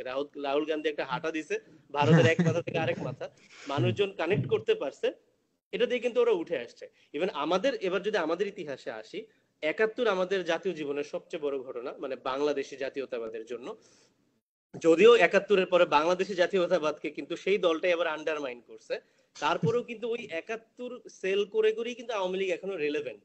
ওই 71টা কিন্তু মানুষকে রিলেট করতে পারছে, ওই যে মানুষের বা স্বাভাবিক, আপনি যে দরদের কথাটা বললেন, যে কোন ঘটনাটা মানুষের মনে ঢুকছিল 71। তারপরে কিন্তু ধরেন জিয়ার রাজনীতি, জিয়া এক তো আচ্ছা মুক্তিযুদ্ধের সময় মানে ঘোষণা দিতে সাহস দেখায়, সেটা একটা হিস্ট্রি। তারপরে জিয়া যেটা হয়েছে, তার সময় ঘটনার চেয়ে বড় কথা আমার মনে হয় যে উনি ইকোনমিক্যালি বাংলাদেশের মানুষকে কানেক্ট করতে পারছে, স্বাবলম্বী হওয়ার স্বপ্নটা দেখাইতে পারছে। এই জন্য কিন্তু বিএনপি ওই 3-4 বছরের জিয়া কিন্তু একটা ডাইনামিক কাজ করছে, সেই 3-4 বছরের রাজনীতি বিএনপি এখনো ওইটাই টানতেছে। বিএনপি কিন্তু এরপর আরো 2বার সুযোগ পেয়ে তেমন কিছু করতে পারে নাই, যতদূর, যদিও আমরা অনেক ছোট ছিলাম, কিন্তু আমরা যতটুকু পড়াশোনা করে জানতে পারছি যে তেমন কিছু কিন্তু করে পারেনি। এখনো ওই জিআর ইকোনমিক পলিসি গুলো কিন্তু রেলেভেন্ট বাংলাদেশের জন্য, কিন্তু বিএনপি জিয়াকে কতটুকু অ্যাফোর্ড করতে পারছে, এটা আমি এখন আপনাদের থ্রুতে বিএনপির কাছে প্রশ্ন রেখে গেলাম। এটাই বলতে চাই যে তারপরে 24-এর আন্দোলনের মাঝ দিয়ে যারা 24-এর মোটামুটি বিভিন্ন কারণে ফেস হয়ে গেছিল, যদিও 24-এর আন্দোলন কেউই একা করে নাই, মানে আপনারা যতটুকু স্টেক হোল্ডার, আমি যতটুকু স্টেক হোল্ডার, নাহিদ ইসলাম অতটুকু স্টেক হোল্ডার, এবং নাম না জানা সবার এখানে অবদান আছে। তারপরে তো কিছু ফেস হয়েছিল। তো আমি মনে করি যে এই বিপুল গণজাগরণের মধ্যে দিয়ে চেহারাগুলো যে বের হয়ে আসা, এবং আমাদের যে আমরা বড় একটা সুযোগ পাইছি মানুষকে কানেক্ট করার, মানুষ অলরেডি মোটিভেটেড। এখন এই যে আপনারা এত হতাশ হচ্ছেন আমাদের উপর বা মানুষ হচ্ছে, এটার কারণটা কিন্তু মানুষ আমাদেরকে ভালোবাসে। বিএনপি একটা কাজ করলে যতটুকু না গালি দেয়, আমাদেরকে কিন্তু 3 গুণ বেশি গালি দেয়, বিকজ মানুষ আমাদের থেকে এক্সপেক্ট করে। নাহলে কি দরকার, ইফ উই আর নোবডি, তাহলে তো আমাদের গালি দেওয়ার কিছু নেই। মানে একটা কথা আছে না, মানে you can only disappoint someone you love, but you can only disappoint someone who loves you, এরকম কিছু একটা। এই মানুষের ভালোবাসাটার জন্য মনে করেন আমরা রিস্কটা নেওয়ার সাহস পাইছি, নাহলে কিন্তু ভাই আমরা রাজনীতির মানুষ না, আমি মাইর খাওয়ার মানুষই না। কিন্তু যেখানে আমরা শেখ হাসিনার এগেইনস্টে বুক পেতে দিছি যে গুলি করলে মারে ফেললে ফেল, সেখানে আর এখন রাজনীতি না। আমি গত সেপ্টেম্বর অক্টোবরে আমার কেনিয়ান একটা মানুষের, মানে আমার ফ্রেন্ড আর কি ইউনিভার্সিটির, তো ওর সাথে আমি কথা বলতেছিলাম। ওরা কেনিয়াতে কিন্তু সেম টাইমে বিপ্লবের চেষ্টা করা হয়েছে, আমাদের যে টাইমে, সেম টাইমে কেনিয়াতে একটা রেভলিউশনারি মুভমেন্ট চলতেছিল। বাট কেনিয়াতে যেটা হয়েছে, কেনিয়াতে লাস্টে ওদের ডিফেন্স ফোর্সের সাথে পারে নাই, মানে আর্মি কোন রকম স্যাক্রিফাইস করে নাই। তো আমাকে বলতেছিল, মানে এটা নট অনলি আপনি যে কথাটা বলতেছেন, আমি ওই পয়েন্টে আসতেছি, মানে বাংলাদেশের জুলাই অভ্যুত্থানটা বা এই বিপ্লবটা এমন একটা blue print for global south, আমরা এটাই বলতেছি, যেটা গ্লোবাল সাউথে যত দেশ আছে এদের যে মুক্তির আন্দোলন, এই প্রজন্মের জেনজির প্রথম সাকসেসফুল একটা রেভলিউশন যদি আমরা বলি, মানে জেনজি এবং মিলেনিয়ালদের একটা কম্বিনেশনে, এটা সারা পৃথিবীতে, এটা যারা এডুকেটেড এবং যারা রেভলিউশনারি ওরা কিন্তু এটার থেকে অনেক কিছু শিখছে। এটা ভাই আমি আপনাকে একটু প্রশ্ন করবো, যেহেতু আপনারা দেশের বাইরে আছেন, সো আসলে কি এটা কি জানে কিনা বা তারা কিভাবে দেখে? আমি ওইটাই বলতে আপনার পয়েন্টে আসতেছি, মানে আমাকে ও যখন এই কথাটা নিয়ে বলতেছে, মানে he is more passionate about this July movement than me, আমার কাছে এরকম মনে হয়েছে যে তোমাদের দেশে তোমরা এই যে রাস্তায় নেমে আসা, তোমরা বাইরে থেকে রেমিটেন্স ব্লক করে দেওয়া, এই যে একটা টোটাল এই যে একটা কম্বাইন্ড এফোর্ট, মানে এইটা এই প্রজন্মে এই সোশ্যাল মিডিয়া টেকনোলজির যুগে সব দেশ দিতেও পারবে না।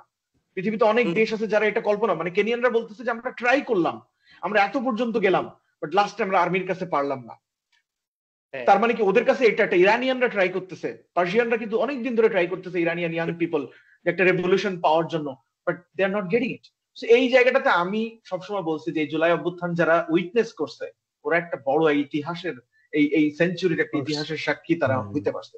বাট এইটাকে এখন বলতেছেন আমার নিজেরও মনে গুজবাম্পস, আমি আবার জুলাইতে এটাকে নাবিদ ভাই এটাকে ফিল করাতে না পারাটাই আমাকে প্রতিদিন বারবার আমাকে কুড়ে কুড়ে খাচ্ছে, যে একটা ছেলে যে ফিল করতে পারতেছে না যে কি হয়ে গেল তোমার জীবনে, মানে একটা জাতির এই মুক্তি মিলে গেছে, এইখানে খুশি হওয়ার কথা এবং সমগ্র জাতি একসাথে যে কাজ করবে, এইখানে আপনারা কানেক্টটা করতে পারতেছেন না। আমার কেন জানি মনে হচ্ছে মানে দেয়ার ইজ স্টিল ল্যাকিং, এবং ওইখানে রিসার্চ দরকার, ওইখানে কাজ করা দরকার, যে কেন পারতেছি না, মানে এইটাকে ধারণ কেন করতে পারতেছেন, এইখানে ফোকাস করা উচিত। আদারওয়াইজ কিন্তু আমরা নতুন বাংলাদেশ আমাদের জন্য অনেক কঠিন কাজ হয়ে যাবে। This is a land of people, যারা অনেক ডিফারেন্ট টাইপের মানুষ, কিন্তু আমরা যেমন ভালো তেমন খারাপ।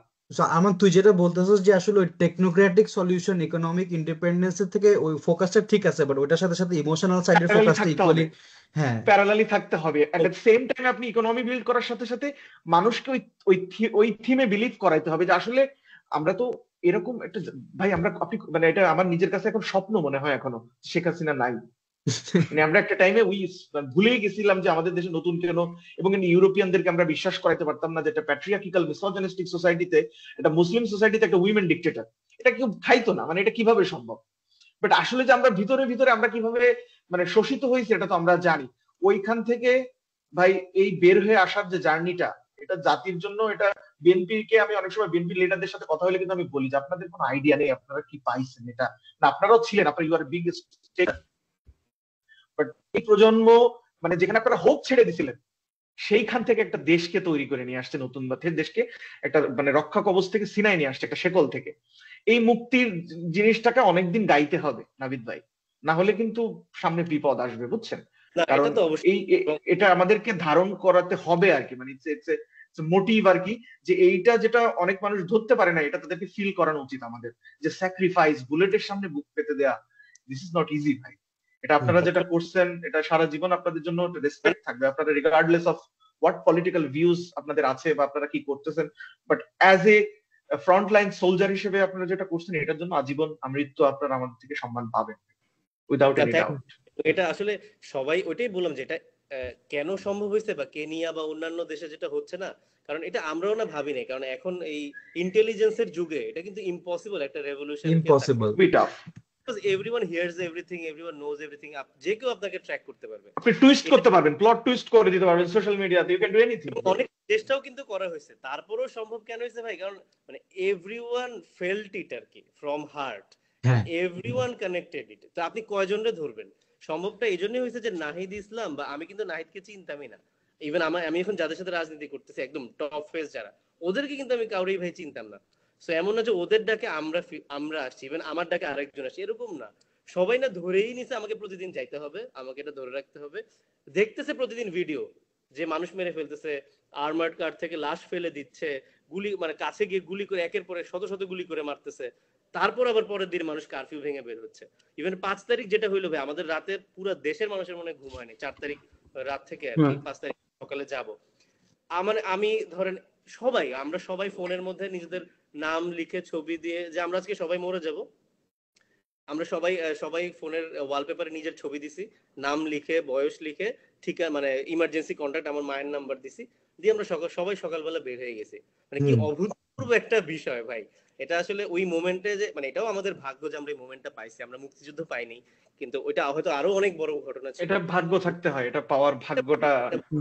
এবং আমি যে সত্যি কথা বলতে ভাই, আমার লাস্ট সেপ্টেম্বরে অফার লেটার ছিল আমার আবার ইউকে যাওয়ার কথা, আবার পড়াশোনা করতে। তো আমি তখন জুলাইয়ের মধ্যে ছিলাম, জুলাইয়ের 31 তারিখ ছিল আমার লাস্ট ডে ডেফার করার আর কি। আমি এরপরে তখন আন্দোলনের মধ্যে আর কি একদম। তো তখন মানে এটা আমি খুবই কনফিউজ ছিলাম। তারপর 31 তারিখ মনে হয় 11:55-তে আমি ইমেল করছি যে মানে আমি ডেফার করে দিলাম 1 বছর। আগে হাসিনারে ফালাই নেই, পরেরটা পরে। তো আমরা আসলে আপনাদের সাথে ফিল্ডে থাকতে সবাই করছে। তো এটা জাস্ট সবার স্টোরি, এটাই বলতে চাইলাম যে সবাই কানেক্ট করতে পারছে, কিন্তু এখন যদি আমরা এটাকে ধরে রাখতে না পারি, ধরে রাখতে হবে। তো আমাদের জাতির জীবনের না, চিন্তা করেন আমরা এখানে জার্মানির একটা শহরে বসে, মানে এখানে যারা বাংলাদেশি ছিল, আমরা তো রিস্ক ফ্রি আন্দোলনে নামছি, রাস্তায় কোন পুলিশ গুলি করতেছে, পুলিশ প্রোটেকশন আপ প্রোটেস্ট করছি, হ্যাঁ, উল্টা আরো পুলিশ প্রোটেকশন করে তারপর প্রোটেস্ট করে একটা হিউজ ভাই, এভাবেই হোক নামছেন তো ভাই। সেটাই। বাট মানে আমাদেরই যেই গুজবাম্পসটা হচ্ছিল বা ফিলটা হচ্ছিল ওইখানে ওইটুক করতে পেরে, আর সেখানে যারা মানে গুলি খাওয়ার কোনো ভয় না করে জাস্ট মরে যাব তারপরও একে নামাইতেই হবে এরকম একটা মোটিভেশনে বের হয়েছে, এবং তাদের ওই যে যারা যারা অ্যাকচুয়ালি মারা গেছে এবং যারা যারা অনেক আহত হয়েছে, হ্যাঁ, এদের এই ডেডিকেশনটা মানে এত কুইকলি আবার মানে ডিসরেগার্ড করে দিচ্ছে যারা, হ্যাঁ, এই জিনিসগুলো মানে মানে অনেক সময় মেনে নেওয়া যায় না। কাজ করতে হবে এটা নিয়ে, এটা বাংলাদেশের মানুষ এটাই করবে, আমাদের ট্রেইট এটা আছে, বাট এটা আমাদেরকে স্টিমুলেট করতে হবে, আদারওয়াইজ এটা এটা সম্ভব না। ইমোশনকে বারবার মানে বাংলাদেশের মানুষকে বোঝানো উচিত যে কি মুক্তিটা মিলছে, এবং সেটা আমার কাছে মনে হয় যে নাবিদ ভাই দেখেন, আমি ওই আন্দোলনের সময় কিন্তু আমরা পডকাস্ট করতেছি, বুঝছেন, আমাদের 18 তারিখে একটা পডকাস্ট আছে, 26 তারিখে একটা আছে, 5 তারিখে একটা আছে। তো আমি শাফিকে বলতেছিলাম যে এই কাজী নজরুল ইসলাম যে দেশে জন্মগ্রহণ করে বিদ্রোহী কবি হয়ে গেছে, এ জাতির মুক্তি শুধু সময়ের অপেক্ষা থাকে, মানে কেউই খুব বেশি দিন টিকতে পারে নাই, পাকিস্তানও বেশি দিন পারে নাই, শেখ হাসিনাও 16 বছর পরে কিন্তু শেখ হাসিনার মানে আত্মসমর্পণ করতে হয়েছে, তাই না?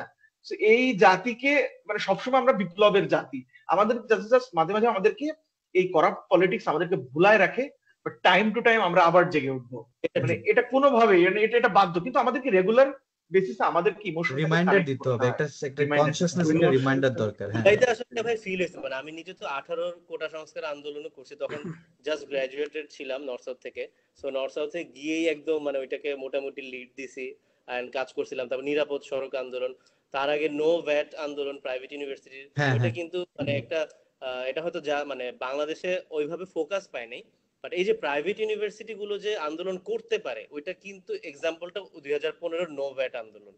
এবং আমরা তখন ঢাকা ব্লক করে দিলাম সারা দেশ, এবং আমরা কিন্তু বাধ্য করছিলাম ওইরকম একটা স্বৈরাচার ফেসিস্ট গভর্নমেন্টকেও বাধ্য করছিলাম যে এডুকেশন থেকে ভ্যাট সরাইতে, এবং এটা টোটালি প্রাইভেট ইউনিভার্সিটির একটা কৃতিত্ব ছিল। ওইটাই কিন্তু প্রাইভেট ইউনিভার্সিটিকে ওই বিপ্লবী সত্তাটা আমাদের মধ্যে জাগে আনছিল। আমরা যারা প্রাইভেটে পড়ি, কারণ স্বাভাবিক ভাই আমরা তো এরকম না, আসলে রাজনীতির চর্চাটা আমাদের যেহেতু ক্যাম্পাসে হয় না বিভিন্ন কারণে, তো সেই 18 কিন্তু এটা হয়েছে, কিন্তু এটা অত দূর যায়নি। কিন্তু জুলাইতে না সবাই এটা ফিল করছে, এবং সত্যি কথা বলতে যখন আমাদের ইন্টারনেট অফ করে দিল, সম্ভবত 20 জুলাই থেকে একদম টোটালি আমরা totally internet total network of ছিল। তো ক্রেডিটটা আপনাদেরকে দিব যারা দেশের বাইরে আছেন। সত্যি কথা বলতে আমরা না ভাবিনি, আমরা 20 জুলাই ইন্টারনেট বন্ধ করে দিলাম, আমরা ডিসকানেক্টেড হয়ে গেলাম। এরপর থেকে আমরা আন্দোলন হচ্ছে একদম ফোনের টেক্সট দিয়ে চালাই গেছি, এবং আমরা ওই গল্পটাও যদি সুযোগ পাই করবো, অসুবিধা নেই। কিন্তু ইন্টারনেট বন্ধ করে দেওয়ার পর আমরা ভাবছি শেষ বিষয়টা, আমরা চালাই গেছি ঠিক আছে, বাট ভিতরে ভিতরে আমাদেরও ফিল হচ্ছিল মনে হয় জিনিসটা শেষ, এবং এটা যে আর বাড়বে এটা আশা করি নেই, কিন্তু তাও পড়েছিলাম। তারপরে যেদিন ইন্টারনেট পাইলাম মনে হয় 3-4 দিন পরে, বা একটু হইলেও পাইলাম, মানে স্লোলি প্রবাসীদের ইয়াতে ভরে গেছে। প্রবাসীদের, ও মাই গড ভাই, দ্যাট বুস্টস আস আ লট, যে আমরা দেখি প্রতিটা দেশের এমবাসির সামনে আন্দোলন হচ্ছে, যে যেই শহরে আছে তারাই বের হচ্ছে, প্রবাসীরা বের হচ্ছে। এবং আমার মানে ইন্টারনেট তো ছিলই না, বন্ধু বান্ধব 3-4 দিন পরে পেয়ে সবাই দেখি মানে শত শত মেসেজ, যাদের সাথে ধরেন 10 বছর কথা হয় না, চলে গেছে স্কুল লাইফের পরে, ওরাও মেসেজ দিচ্ছে যে মানে আমরা বেঁচে আছি কিনা, কি করতেছি না করতেছি। তো ওইটা ভাই আমাদের, আমরা যারা দেশে আছি আমাদেরকে হিউজলি মোটিভেটেড করছে। Right, that was a good pickup আর কি। এই আন্দোলনের কয়েকটা খুব বড় বড় পয়েন্ট ছিল আর কি, যেগুলো আসলে ডিটারমাইন করছে। এক হচ্ছে যে ওই 17 জুলাই প্রাইভেট ইউনিভার্সিটি সবার বের হয়ে আসা, কারণ প্রাইভেট ইউনিভার্সিটি যে এভাবে বের হয়ে আসবে, ঢাকা ইউনিভার্সিটির হল খালি করা মানে আন্দোলন শেষ, সবাই ভাবছে, সারা দেশের মানুষ ভাবছে। কিন্তু প্রাইভেট ইউনিভার্সিটি ওই দিনই বের হয়ে আসলো, ব্র্যাকে গোলাগুলি করলো, আমরা নর্থ সাউথ থেকে ব্র্যাককে সাপোর্ট দিতে এই মানে বসুন্ধরা থেকে রামপুরার দিকে আগায় যাওয়া, পুলিশের সাথে গোলাগুলি, ডিরেক্ট অ্যাকশন। তারপরে এটা এটা একটা পয়েন্ট। আরেকটা হচ্ছে আপনারা প্রবাসীরা যে বের হয়েছিলেন ইন্টারনেট যাওয়ার পরে, যেভাবে আপনারা আন্দোলনটাকে সারা বিশ্বে ছড়ায় দিলেন, এইটা আরেকটা। দেন রেমিটেন্স বন্ধ করা, আনবিলিভেবল। রেমিটেন্স, হ্যাঁ, এটা একটা অনেক That বড় was গেম চেঞ্জিং something. ছিল। ওইটা যে আসলেই। কি প্রেসারটা দিছে, মাই গড। মানে হুম। পলক তো মনে হয় এসে বলতেছে আই থিঙ্ক একটা পয়েন্টে যে না, মানে দে স্টার্টেড ফাম্বলিং। মানে আই থিঙ্ক তখন একটা first proper sign of nervousness দেখছিলাম হ্যাঁ রেমিটেন্সটা যখন প্রপার্টি বন্ধ হয়েছিল। তো ওইটাই মানে আওয়ামী লীগ যে পড়ছে, ওরা যে ধরে ইন্টারনেট বন্ধ করে ওরা আন্দোলনটাকে দমন করতে চাইছে, অথচ এটা কিন্তু পুরা উল্টা কাজ করছে, এটা হুম। আন্দোলনটাকে আরো ইগনাইট করছে। Ignite করছে। ডেফিনেটলি। আচ্ছা ভাই, আমরা উই আর টকিং একদম গুজবাম্পস তো হয়ে খারাপ অবস্থা, বাট দিস ইজ, এটা নিয়ে কথা বললেন না, এটা শেষ করা যাবে না। But I really want to know, রুমার মিলে একটা রুমার আসতেছে যে আপনি নাকি ইউর গোয়িং টু স্টার্ট, আপনি নাকি ইলেকশনে দাঁড়াবেন আপনার এলাকা থেকে, which is a good news I think. আপনার এটা, আপনার ব্যাপারে আই ডোন্ট নো। আমার কথা হ্যাঁ, আপনার কথা বলতেছেন। হ্যাঁ, ভাই, এরকম কোনো প্ল্যানও নাই বা এরকম কোনো কথাবার্তাও এখনো হয়নি। এখন ভাই আমরা একদম এক্স্যাক্টলি সংগঠনটাকে দাঁড় করাইতে চাই, আমরা কে কোথায় দাঁড়াবো নাকি। ইভেন আমি মনে করি না যে এখন আমার বয়সও হয়েছে বা আমি ইভেন যোগ্য কি একটা, বলতেছেন? দূর হবে না, এটা কোনো কথা নাকি? না, কিন্তু আগে সংগঠনটাকে ভাই দাঁড় করে, এটা এটা ছাড়া আর সামনে আমাদের কিছুই নেই। আচ্ছা। তবে আপনাদের তো একটা ক্রাইটেরিয়া থাকবে, মানে মানে এই আপনাদেরকে আমি একটা জিনিস দেখলাম যে 40-এর নিচে এরকম কাউকে হয়তো জেলা কমিটি বা আপনারা উপজেলা কমিটিতে না নেওয়ার সিদ্ধান্তে উপনীত হয়েছেন। তবে আচ্ছা, এটা মানে একটু correct করি ভাই, হ্যাঁ, মানে একটু ব্যাখ্যা হ্যাঁ করেন, তারপরে আমি লোডেড কোয়েশ্চেনটা করবো। শুধু উপজেলা কমিটি, জেলা কমিটিতে না, ওইটা শুধু হচ্ছে জেলা বা উপজেলার যে কনভেনর হবে, আহ্বায়ক, তার আচ্ছা আচ্ছা। বয়সটাকে বলা হয়েছে 40-এর উপরে রাখতে। এটার কারণটা হচ্ছে ভাই, কারণ স্বাভাবিক বিপ্লব তো সব আমরা একটু কম বয়সীরাই করছি বা অ্যাক্টিভ অন্তত ছিলাম, যদিও সবাই পরে নেমে আসছে, সব বয়স্করা নেমে আসছে, সবাই আমাদেরকে সমর্থন দিছে, কিন্তু অ্যাক্টিভ তো অবশ্যই মানে বয়সের কারণে হইলো কম বয়সীরাই ছিল, ছাত্ররা ছিল, বা আমরা যারা মোটামুটি তরুণ বয়সে তারাই ছিলাম। তো এটা কিন্তু এখন যখন আমরা রাজনীতি করতে আসবো, তখন আবার কিছুটা ম্যাচুরিটিরও কিন্তু ভাই দরকার আছে। এটা না, আমরা অবশ্যই নিজেরাও দরকার আছে এটা। আমরা এই যে একেবারে সব জানতা শমশের এরকম তো না ভাই।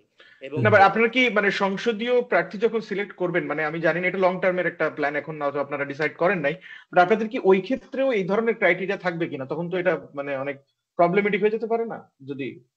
অফকোর্স ভাই, না সংসদীয় প্রার্থী সিলেক্টের ক্ষেত্রে আসলে ক্রাইটেরিয়া দিয়ে আপনি সিলেক্ট করতে পারবেন না, কিন্তু আমাদেরকে সংগঠনটাকে দাঁড়া করানোর জন্য আমাদের ইনক্লুশন প্রয়োজন ছিল, যে আমরা যেন একটু 40-এর উপরে সিনিয়র যারা আছে তাদেরকে ইনক্লুড করতে পারি।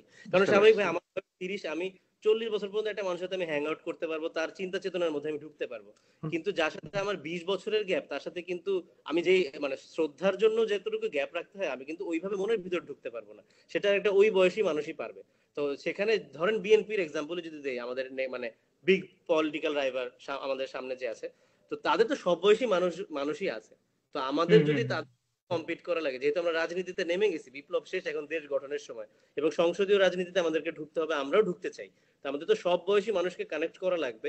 ওই চিন্তা থেকে যে অন্তত একজন, the senior most position in a committee should be the senior most person, এই চিন্তা থেকে আমরা কানেক্ট করার জন্য আন্ডারস্ট্যান্ডেবল। হ্যাঁ, হ্যাঁ, কিন্তু প্রার্থী নির্বাচনটা তো ভাই ডিফারেন্ট টপিক। তখন আলটিমেটলি সেটা সিনিয়র হোক, আমার বয়সী হোক, আমার চেয়ে জুনিয়রও হইতে পারে, যিনি কোয়ালিটির সেই উপর ডিপেন্ড করবে যে পারবে কিনা সে গ্রহণযোগ্য, তাকে ইনশাআল্লাহ আমরা নমিনেশন দিব, ওরকম চিন্তাতে আমরা আগাচ্ছি ভাই। তবে আমরা আশা করি নাবিদ ভাই যে আপনাদের কাছে আগামী সংসদ নির্বাচনে বা আপনাদের পলিটিক্যাল প্র্যাকটিসে টাকাটা যেন একটা সেকেন্ড প্রায়োরিটিতে যায়, একটা কোয়ালিটিতে, মানে একটা একটা নেতা সিলেক্ট করা বা একটা প্রার্থী সিলেক্ট করা, এই জায়গাগুলোতে আপনারা মানে মানি অফকোর্স ইম্পর্টেন্ট পলিটিক্সে বা বাংলাদেশের কনটেক্সটেও, বাট ওইটা যেন সবসময় সেকেন্ড থার্ড প্রায়োরিটিতে যায়, এটার জন্য আপনারা কাজ করে যান আমাদের পক্ষ হয়ে, মানে আমরা আপনাদের কাছে অনুরোধ থাকবে। সেকেন্ড হচ্ছে যে কথাটা আপনি বললেন যে প্রবাসীরা অনেক বড় একটা স্টেক হোল্ডার। আমরা দীর্ঘদিন আমরা তিনজনই মালয়েশিয়াতে পড়াশোনা করছি, পরে মাস্টার্স করছি ইউরোপে, সো এর ভিতরে মিডল ইস্ট অনেক দেশে ঘোরা হয়েছে, বুঝছেন।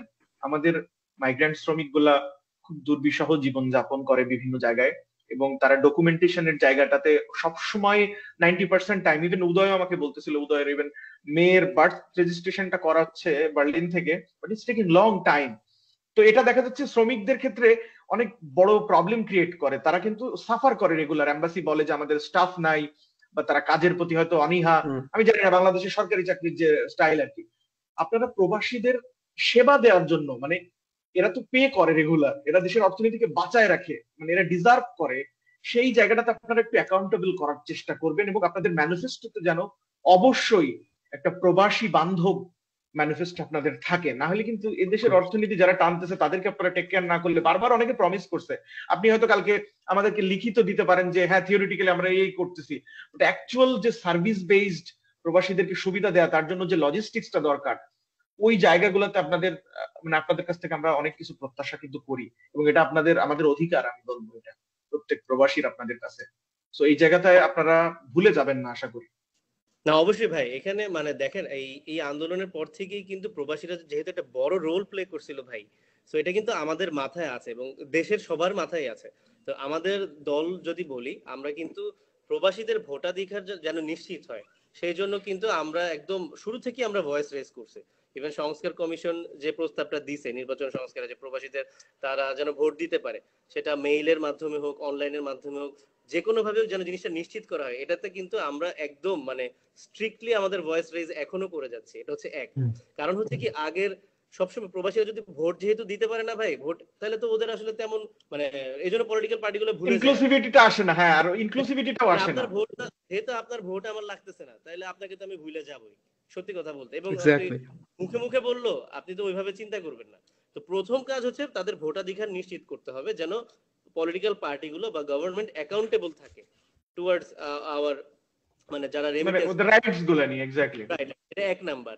দ্বিতীয় যে ইস্যুগুলো বললেন, এই যে আমাদের কাছে অনেক মেসেজ আসে ভাই, আমি কেউই না এখনো পলিটিক্যাল, আমার পার্টি তো আমি এত বড় কিছু না, তারপরে ধরেন আমার ফ্রেন্ড লিস্টও যারা আছে এবং ধরেন আমার গ্রামের অনেকেই আত্মীয় স্বজন আছে যারা কাজ করছেন, যারা শ্রমিক হিসেবে। আপনাদের কুমিল্লার অনেক মানুষকে কিন্তু বাইরে বলে রাখেন, অনেক মানুষ তো তারা কিন্তু বৃহত্তর কুমিল্লা। ভাই এখন যেহেতু তোমরা রাজনীতিতে নামছো, তোমরা এগুলো নিয়ে কথা বলো। এক হচ্ছে যে প্রবাসীকে মারা গেলে তার লাশটা পাঠানোর যেন সরকারি ভাবে একটা ব্যবস্থা করা হয়। এই লাশ পাঠাতে গিয়ে তারা সবাই পড়ে, এবং মানে এটা নিয়ে কিভাবে পাঠায়, কয়েকদিন দেরি হয়ে যায়। কারণ আমাদের কিন্তু মুসলমানদের একটা সেন্টিমেন্ট আছে, মারা যাওয়ার সাথে যত তাড়াতাড়ি সম্ভব তাকে দাফন করা, তাতে যেন লাশের মানে আত্মার কষ্ট না হয় সেই হিসাবে। কিন্তু সবসময় প্রবাসীদের লাশ পাঠানোর একটা নাকি বড় ইস্যু চলতেছে, সেটা আমরা চেষ্টা করবো এটাকে অ্যাড্রেস করার। দ্বিতীয়ত উদয় ভাই যে কথাটা বলেন, এটা তো মনে হয় সবারই সমস্যা। ইভেন আমাদের যারা ফ্রেন্ড ইউরোপ আমেরিকা যারা পড়াশোনা করতেছে, যারা এখন সেটেল, ওদেরও এই সমস্যা। মানে আমরা এমবাসির থ্রুতে একটা কাজ করতে গেলে, সেটা পাসপোর্ট রিনিউ থেকে শুরু করে যে কোনো ডকুমেন্ট ভাই মানে একদম জীবন শেষ করে ফেলে।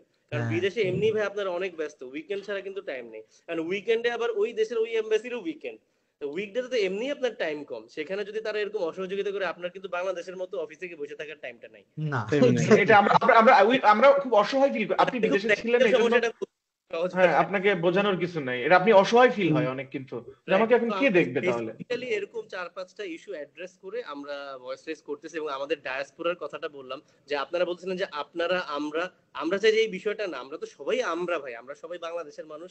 ভোটের সময় আপনি যাকে ইচ্ছা ভোট দেন, এক হিসাব। কিন্তু আমাদের ডায়াসপোরা আছে, আপনারা চাইলে আপনারা যে কেউ আমাদের, আমি মানে আপনাদেরকে দাওয়াত দিব যে আমাদের পার্টিতে আপনারাও জয়েন করেন, এবং আমাদের ডায়াসপোরা যে উইলিংটা আছে সেখানে গিয়ে এই কথাগুলো আপনারা বলেন, যেন আমাদের পার্টি পলিসির মধ্যে জিনিসটা ঢুকে যায়। ইভেন এখন করছিলাম আপনাদের ওই যে ফর্ম টর্ম পূরণ করছিলাম, বাট নাথিং, মানে কেউ কখনো যোগাযোগও করে নাই। মানে আমি জানি না প্রসেসটা কিভাবে করছেন আপনারা, বাট উই অল ডিড।